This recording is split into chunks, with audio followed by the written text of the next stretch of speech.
Bharat Europe का गठजोड़ करेगा, चीन का खेल खराब। मोदी की रणनीति पकड़ में आया जर्मनी, तेल पर बड़ा खेल। फ्यूचर फ्यूल हाइड्रोजन एनर्जी पर भारत मचा रहा बवंडर। अंदर खाने समंदर में शैतानों की फौज पर आ गया तूफान। दोस्तों, इस समय मुश्किल से ही कोई सेक्टर ऐसा होगा जिसमें भारत ने कदम न रखे हों। लगभग सभी सेक्टर में भारत तेजी से ग्रो करता जा रहा है। भारत पूरी तरह से आत्मनिर्भर बनने की ओर काम कर रहा है। भारत की इस ग्रोथ को देखते हुए दुनिया भर के देश भारत के साथ ट्रेड करने को लेकर काफी एक्साइटेड हैं और यहाँ तक कि भारत को अपनी टेक्नोलॉजी भी देने के लिए तैयार हैं। अगर चीन की बात की जाए तो चीन की इकोनॉमी लगातार गिरती जा रही है, जिसकी वजह से दुनिया भर के इन्वेस्टर्स ने चीन से अपना पैसा निकालकर भारत में लगाना शुरू भी कर दिया है। चीन के बाद भारत दूसरा बड़ा मार्केट है, इसीलिए अब यूरोप एनर्जी सेक्टर में भारत की हर मदद चाहता है। खबर निकलकर सामने आ रही है कि यूरोप भारत के साथ मिलकर फ्यूल सेल्स की मैन्युफैक्चरिंग करने के लिए तैयार है और साथ ही साथ इसके लिए यूरोप भारत को अपनी टेक्नोलॉजी भी देने के लिए तैयार है। साथ ही जर्मनी ने भारत को एक बड़ा ऑफर दिया है, जिसके तहत जर्मनी भारत को अपनी डीजल इलेक्ट्रिक सबमरीन देने के लिए तैयार हो चुका है। भारत को इस सबमरीन की जरूरत भी है। दोस्तों, एक वक्त ऐसा था जब यूरोप भारत को गिनता तक नहीं था और हमेशा भारत को लूटने पर आमादा रहता था, लेकिन आज एक ऐसा समय है जब यूरोप भारत के आगे घुटने टेक कर खड़ा हुआ है और भारत की ही मदद चाहता है। दरअसल चीन से बचने के लिए यूरोप के पास एकमात्र ऑप्शन भारत है और दुनिया भर में इस वक्त भारत ही एक ऐसा देश है जो मंदी के दौर में भी तेजी से ग्रो कर रहा है। यूरोप को सबसे बड़ा डर यह है कि एनर्जी सेक्टर पूरी तरह से चीन के हाथों में न चला जाए, क्योंकि चीन हाइड्रोजन के मामले में बहुत तेजी से आगे बढ़ रहा है और हाइड्रोजन को ही फ्यूल ऑफ फ्यूचर कहा जा रहा है। ऐसे में पॉसिबिलिटी है कि चीन इस सेक्टर में डोमिनेटिंग कंट्री साबित होगा। यूरोप का मानना है कि अगर ऐसा ही चलता रहा तो 2030 तक यूरोप पूरी तरह से एनर्जी के लिए चीन पर निर्भर हो जाएगा, जैसा कि वो पेट्रोलियम के लिए रशिया पर निर्भर है। इसीलिए यूरोप ये कोशिश कर रहा है कि एनर्जी सेक्टर में चीन पर डिपेंडेंसी को कम करने के लिए इसे भारत में ही शिफ्ट कर दिया जाए। आपको बता दें कि अब भी इलेक्ट्रोलाइट्स को लेकर वर्ल्ड के 50% मार्केट पर यूरोप की डोमिनेंस ही बनी हुई है, लेकिन वहीं बात फ्यूल सेल्स या लिथियम बैटरी की जाए तो चीन दुनिया के 80% मार्केट पर कब्जा जमाए हुए है। यानी कि यूरोप हाइड्रोजन बनाना तो जानता ही है, लेकिन इस हाइड्रोजन से बनने वाली इलेक्ट्रिसिटी को स्टोर करने के लिए चीन पर निर्भर है।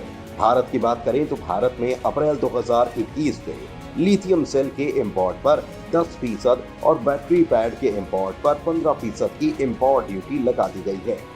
ऐसा इसीलिए किया जा रहा है क्योंकि भारत खुद एनर्जी स्टोरेज डिवाइस का सबसे बड़ा मैन्युफैक्चरर बन पाए। भारत के अंदर लगभग 10 के करीब कंपनियां लिथियम सेल्स का प्रोडक्शन शुरू कर चुकी हैं या फिर इस साल से शुरू करने जा रही हैं। दोस्तों, फ्यूल सेल एक ऐसी टेक्नोलॉजी है जिसमें भारत ने कुछ खास काम नहीं किया, तो वहीं चीन ने इस तकनीक में महारत हासिल कर ली। यहाँ तक कि चीन ऐसे फ्यूल सेल 2 व्हीलर व्हीकल से लेकर बड़े बड़े कार्गो शिप तक के लिए मैन्युफैक्चर कर सकता है। बता दें कि फ्यूल सेल से वो टेक्नोलॉजी है जिसे इस्तेमाल करके हाइड्रोजन को इलेक्ट्रिसिटी में बदला जाता है। इस टेक्नोलॉजी के मामले में यूरोप तक चीन से बहुत ज्यादा पीछे है। यही वजह है कि रूस भारत से हेल्प चाहता है और भारत में फ्यूल सेल को मैन्युफैक्चर करने की प्लानिंग कर रहा है, क्योंकि यूरोप के पास फ्यूल सेल टेक्नोलॉजी तो है, लेकिन लो कॉस्ट मैन्युफैक्चरिंग इकोसिस्टम मौजूद नहीं है, जिसके लिए सबसे अच्छा ऑप्शन भारत ही दिखाई देता है।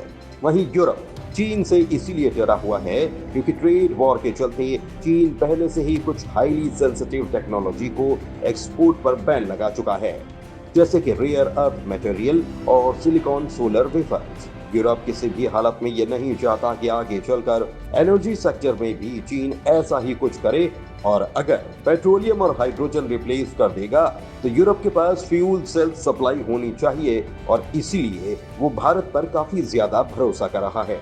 साफ है कि भारत के हाथ एक बड़ा मार्केट लगने जा रहा है। साथ ही जर्मनी भारत से एक डील को लेकर बहुत ज्यादा एक्साइटेड है और इसके लिए जर्मनी ने भारत को एक बड़ा ऑफर दिया है।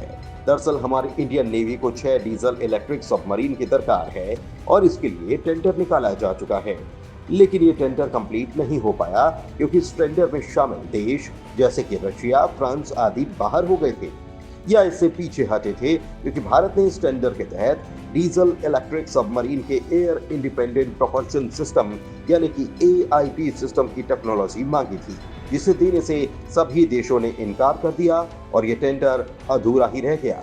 अब इस टेंडर से बाहर निकला जर्मनी दोबारा टेंडर में शामिल हो चुका है और जर्मनी ने भारत को U टाइप की अपनी सबमरीन ऑफर की है।